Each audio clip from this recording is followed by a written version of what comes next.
கைது செய்யப்பட்டு விளக்கமறியலில் வைக்கப்பட்டிருக்கின்ற இலங்கையினுடைய முன்னாள் ஜனாதிபதி 8வது நிறைவேற்று அதிகாரம் கொண்ட ஜனாதிபதி ரணில் விக்ரமசிங்க அவர்கள் செவ்வாய்க்கிழமை, நாளை மறுதினம் செவ்வாய்க்கிழமை அவருக்கு நீதிமன்றத்தில் வழக்கு இருக்குது.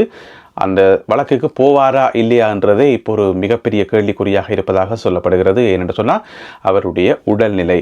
இது சம்பந்தமாக கொழும்பு தேசிய வைத்தியசாலையினுடைய பிரதி பணிப்பாளர் ருக்ஷன் பெலன்ன சில தகவல்களை வெளியிட்டிருக்கின்றார். ரணில் விக்ரமசிங்க அவர்கள் தீவிரமான கண்காணிப்பின் கீழ் வைக்கப்பட்டிருப்பதாகவும் அவருக்கு நீர்ச்சத்து குறைபாடு ஏற்பட்டிருப்பதாகவும், எனவே உரிய முறையில் சிகிச்சைகள் வழங்கப்பட்டு வருவதாகவும், இருதய நோய் இருப்பதாகவும் அவர் சொல்லியிருக்கின்றார்.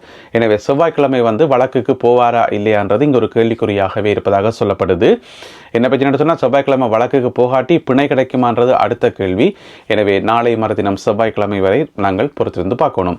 இதுக்கிடையில் ரணில் விக்ரமசிங்க அவர்கள் கைது செய்யப்பட்ட அந்த விதம், அன்றைக்கு கோர்ட்ஸில் நடந்த விஷயங்கள், அதுக்கு முதல் நடந்த சில விஷயங்கள் என்று சொல்லி சில பிரத்யேகமான தகவல்கள் வெளியாகி இருக்குது. என்னென்னு சொன்னால் வெள்ளிக்கிழமை கைது செய்யப்பட்டு அடைக்கப்பட்டாலுமே கூட போக போகத்தான் ஒரு தகவலாக வெளியில் வரும், என்ன நடந்தது எது நடந்ததுன்னு சொல்லி. அப்படி வந்திருக்கக்கூடிய ஒரு சில முக்கியமான தகவல்களை தொகுத்து கொண்டு வந்திருக்கின்றேன். தமிழடியான் சொந்தங்கள் அனைவருக்கும் வணக்கம். ஆகஸ்ட் மாதம் 24ஆம் தேதி 2025ஆம் ஆண்டு ஞாயிற்றுக்கிழமை மாலை நேர காணொளிக்கு உங்களை வரவேற்கின்றேன். போன வருஷம் இந்நேரம் 2024ஆம் ஆண்டு இதே ஆகஸ்ட் மாதம் 24ஆம் தேதி இலங்கையினுடைய ஜனாதிபதியாக இருந்தவர் ரணில் விக்ரமசிங்க. அப்போ நாங்கள் மொட்டையாக ஜனாதிபதி என்றெல்லாம் சொல்ல முடியாது, அதிமேதகு ஜனாதிபதி, இலங்கையினுடைய கௌரவ ஜனாதிபதி, அதிமேதகு ஜனாதிபதி என்று தான் சொல்லணும். ஏன்னு சொன்னால் அப்போ ஜனாதிபதி, இப்போ பார்த்தீங்கன்னு சொன்னால் தடுப்பு காவலில் வைக்கப்பட்டிருக்கின்றார். இதுதான் அந்த வாழ்க்கைன்றது. ஒரு வருஷத்துக்குள்ளே வாழ்க்கை இப்படியோ தலைகளாக மாறிட்டுது. சரி, ரணில் விக்ரமசிங்க அவர்கள் கைது செய்யப்பட்டது, அவர் மேலே இந்த வழக்கு பதியப்பட்டது, இதுக்கான சில பின்னணி விஷயங்களை பார்ப்போம். முதல்ல இந்த வருஷத்தினுடைய தொடக்கத்திலிருந்தே பார்த்தீங்கன்னு சொன்னால் பாராளுமன்றத்தில் ரணில் விக்ரமசிங்க அவர்களுக்கு எதிரான குரல்கள் பல்வேறுபட்ட அமைச்சர்களால், அமைச்சர் பிமல் ரட்நாயக்கா உட்பட பல்வேறுபட்ட அமைச்சர்கள் பல்வேறு விதமான குற்றச்சாட்டுக்களை முன்வைக்க ஆரம்பித்திருந்தார்கள்.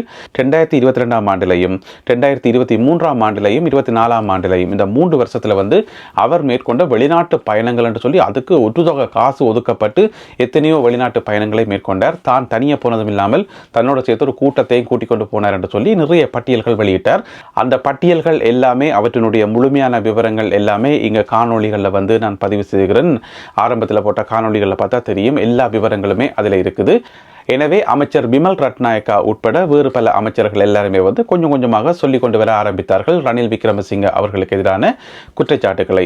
இதுக்கிடையில் பார்த்தீங்கன்னு சொன்னால் அவர் அல் ஜசீரா தொலைக்காட்சிக்கு ஒரு பேட்டி வழங்கி அதில் திமிர்த்தனமான பதில்களை சொல்லி, எந்த ஒரு கேள்விக்கும் ஒழுங்கான பதில் சொல்லாமல் ஏனோ தானோ சொல்லி அது ஒரு பிரச்சனையாக இருந்தது, அது ஒரு திமிர்த்தனமாக இருந்தது. அதுலேயும் பார்த்தீங்கன்னு சொன்னால் மிக முக்கியமாக இந்த பட்லந்த படுகொலை எல்லாருக்குமே தெரியும், அகில உலகத்தில் இருக்கக்கூடிய சகலருக்கும் தெரியும் பட்லந்த படுகொலைக்கும் ரணில் விக்ரமசிங்கவுக்கும் இடையிலான தொடர்பு என்னன்னு சொல்லி.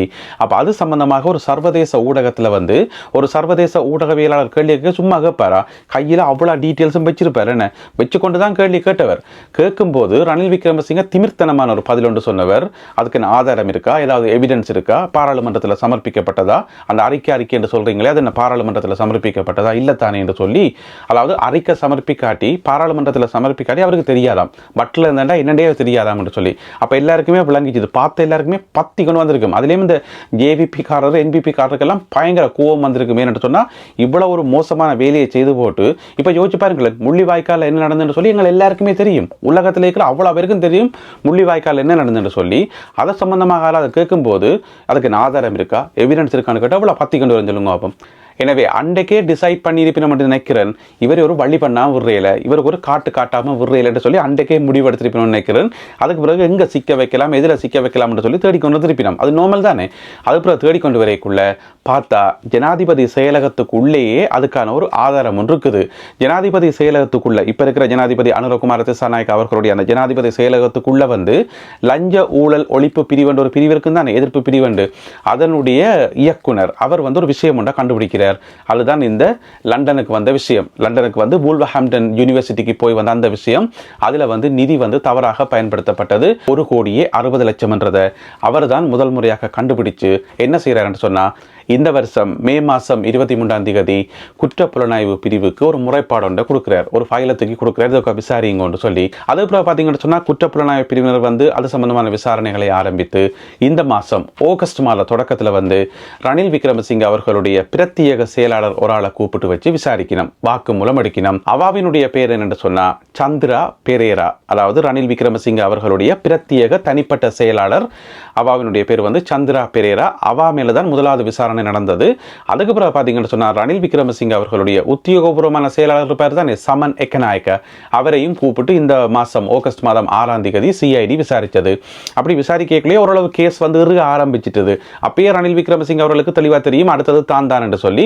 அது பிறகு பார்த்தீங்கன்னு சொன்னால் கடந்த வெள்ளிக்கிழமை அவரை கூப்பிட்டு வாக்குமூலம் எடுக்கும் போது தான் இந்த கைது சம்பவம் வந்து இடம்பெற்றது. காலம் 9 மணியிலிருந்து தொடர்ச்சியாக விசாரிக்கப்பட்டு பின்னர் 3:30 மணி போல கோட்டை நீதிமன்றத்துக்கு கொண்டு செல்லப்பட்டார். நீதிமன்றத்துக்கு கொண்டு சென்று அங்கே வழக்குகள் எல்லாம் நடந்து கொண்டிருக்கக்குள்ள நீதிபதி விசாரித்து கொண்டிருக்கக்குள்ள பார்த்தீங்கன்னு சொன்னால் கிட்டத்தட்ட எல்லாருமே வந்து ரணில் விக்ரமசிங்க அவர்களுடைய ஆதரவாளர்கள், முன்னாள் அமைச்சர்கள், பாராளுமன்ற உறுப்பினர்கள் என்று சொல்லி நிறைய பேர் அங்கே வந்திருக்கணும். அதில் எதிர்பாராமல் வந்த ஒரு ஆள் யாருன்னு பார்த்தீங்கன்னு சொன்னால் முன்னாள் ஜனாதிபதி மைத்திரிபால சிறிசேன. மைத்திரிபால சிறிசேன அவர்களுக்கும் ரணில் விக்ரமசிங்க அவர்களுக்கும் கடந்த காலத்தில் வந்து ஆகாது, 2 பேருமே கீரியும் பாம்பும் மாதிரி இருந்தவே.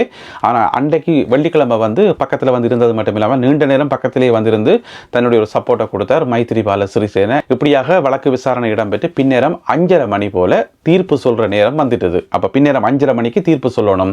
அப்படி தீர்ப்பு சொல்ற நேரம் வந்தோடனே நீதிபதி வந்து திடீரென்று அந்த சபையை வந்து ஒரு 1/2 மணி நேரம் ஒத்தி வைக்கிறார். நீதிபதியினுடைய பேர் என்னன்னு பார்த்தீங்கன்னு சொன்னா உப்புல் புலி லங்காபுர. உப்புல் புலி லங்காபுர என்றது நீதிபதியினுடைய பேர். அப்ப அவர் வந்து 1/2 மணி நேரம் அதை வந்து ஒத்தி வைக்கிறார். அப்போ அவர்கிட்ட போய் கேட்க முடியாது, ஏன் 1/2 மணி நேரம் எல்லாம் ஒத்தி வைக்கிறீங்க, இப்பயே சொல்லுங்களேன் தீர்ப்பு என்று சொல்லியெல்லாம் கேட்க முடியாது. அது நீதிபதி எடுக்கிற முடிவு. எனவே நீதிபதி வந்து பின்னேரம் 5:30 மணிக்கு 1/2 மணி நேரம் ஒத்தி வைக்கிறார். அப்போ 1/2 மணி நேரம் ஒத்தி வச்சா பின்னேரம் 6 மணிக்கு திருப்பி நீதிமன்றம் கூடத்தானே வேணும், கூடி நீதிபதி வந்து தீர்ப்பு சொல்லத்தானே வேணும். ஆனால் 6 மணிக்கு நீதிபதி விரையில. அப்படியே கொஞ்சம் டிலே ஆகி கொண்டிருக்கும் போது பின்னேரம் 6:20 போல பவர் கட், கரண்ட் வந்து நின்று போகுது. அப்போ அங்கே இருந்த எல்லாருக்குமே வந்து ஒரு மாதிரி சந்தேகப்பட ஆரம்பிச்சிட்டோம். பவர் கட் ஆகுது, நீதிபதியையும் காணையில் டிலே ஆகி கொண்டு போகுது.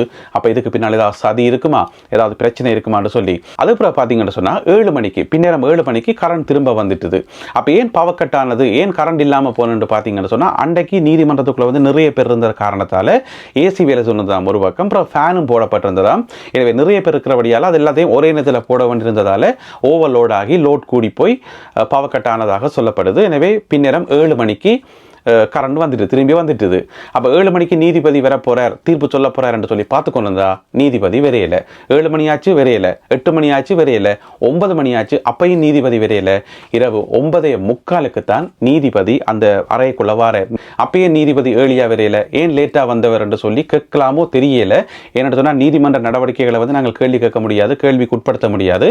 எனவே இரவு 9:45 நீதிபதி அவர்கள் வந்து ரணில் விக்ரமசிங்க அவர்களுக்கு பிணை வழங்கப்பட மாட்டாது, அவர் கைது செய்யப்படுகிறார் என்று சொல்லி தீர்ப்பை வழங்கிய போது அங்க எல்லாருக்குமே ஒரு மாதிரி அதிர்ச்சி ஆயிட்டுது, ஷொக் ஆயிட்டுது. அதுக்கு பிறகு பார்த்தீங்கன்னு சொன்னா ரணில் விக்ரமசிங்க அவர்கள் கையில விலங்கிடப்பட்டு அந்த குற்றவாளிகளை ஏற்றி கொண்டு போற பஸ் ஒன்று இருக்கு தானே, அதுக்கு ஒரு பேர் இருக்குது, பிளாக் மரியா என்று சொல்லி. அந்த பிளாக் மரியா பஸ்ல வந்து ஏற்றி கொண்டு போக போறார் வெளிக்கடை சிறைச்சாலைக்கு. இப்போ ரணில் விக்ரமசிங்க அவர்கள் வந்து பொதுமக்களுடைய காசை வந்து வீணாக்கினார் தானே, அதில் வந்து நிறைய காசை வந்து செலவழிச்சிக்கார். எவ்வளோ காசு செலவழிச்சிக்காருன்னு சொன்னால் 1,62,70,527 ரூபா 83% இலங்கை மக்களோட காசு. இந்த காணொலியை பார்த்து கொண்டிருக்கிற உங்களோட காசை வந்து செலவழித்து இங்கிருந்து அங்கே போயிருக்கார் பட்டமளிப்பு விழாக்கு. இதுதான் பிரச்சனை. அப்படி அவ்வளோ காசையும் செலவழித்தது மட்டும் இல்லாமல் அதுக்கு வந்து கணக்கு காட்டத்தானே வேணும், பிறகு அதை பேலன்ஸ் பண்ணத்தானே வேணும். உள்ளுக்குள்ளே வந்து ஒரு ஓடிட் அந்த மாதிரி இருக்குன்னு தானே. எனவே அதை பேலன்ஸ் பண்ணுறதுக்கு அங்கேயும் இங்கேயும் இருந்து கொஞ்சம் காசுகள் எடுத்து போட்டு பேலன்ஸ் பண்ணிக்கணும். அதில் மிக முக்கியமானது இலங்கை போலீஸுக்கும் கடற்படைக்கும் ஒதுக்கப்பட்ட பாதுகாப்பு செலவினத்துக்காக ஒதுக்கப்பட்ட காசுல இருந்து 32,74,301 ரூபா 39%. அவ்வளோ காசு போலீஸ் மற்றும் கடற்படைக்கு ஒதுக்கப்பட்ட பாதுகாப்பு நிதி, அதில் இருந்து கொஞ்சத்தை ஒரு வீதியில் போட்டு பேலன்ஸ் பண்ணியிருக்கிறோம். யோசிச்சு பார்த்தோம்னு சொன்னால் ஒவ்வொரு வருஷமும் வந்து பட்ஜெட் இருக்கு தானே, வரவு செலவு திட்டம், அதில் பார்த்தீங்கன்னு சொன்னால் பாதுகாப்பு நிதின்னு சொல்லி எக்கச்சக்கமான காசை வந்து ஒதுக்குவினோம்.